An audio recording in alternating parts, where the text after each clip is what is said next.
So we're certainly seeing a no-holds-barred, kick-ass, take-names approach from the Trump administration. When I say we, I'm talking about we, the people.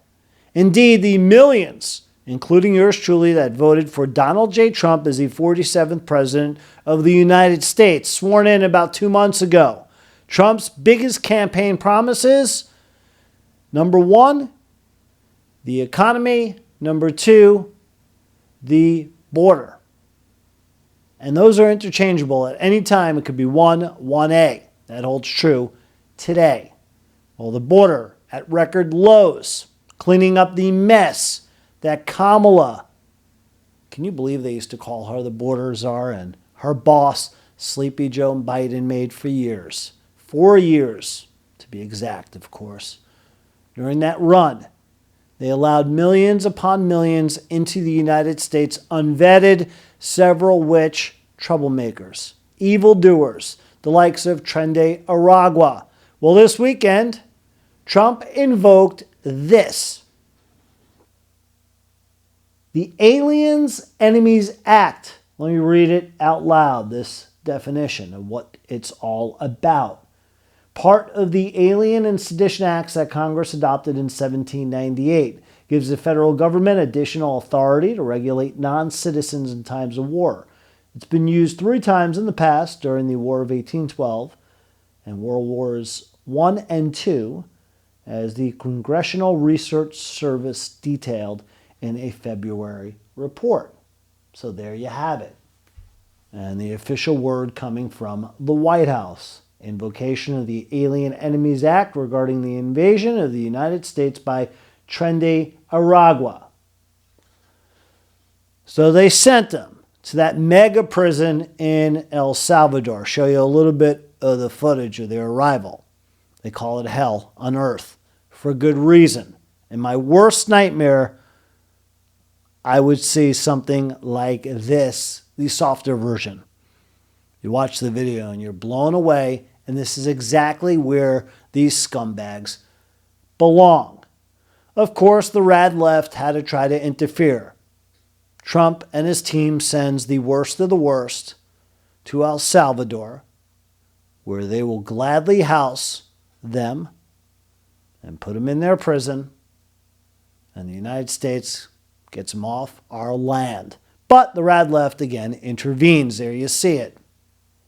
From the New York Post, Fed judge orders deportation flights carrying alleged Venezuelan gangbangers to return to U.S. Blocks Trump from invoking Alien Enemies Act. Now, interestingly enough, this judge, pictured there to the right of Attorney General Pam Bondi, Judge James E. Boasberg, an Obama-appointed judge, tried to issue a temporary restraining order and have the Trump plane turn it around and bring back the gangbangers to the U.S. Can you imagine? Well, they were over international airspace. Too bad. Or to borrow the words, and I'm going to show you the tweet. This is from the president of El Salvador. How about that? Taking a dig at the judge on the behalf of, yes, his country and we the people. Oopsie. Nothing they can do. The Aliens Enemy Act of 1798. And today, outside the White House, the media met with the border czar, the real border czar, a real border czar, an ass kicker. No doubt about that.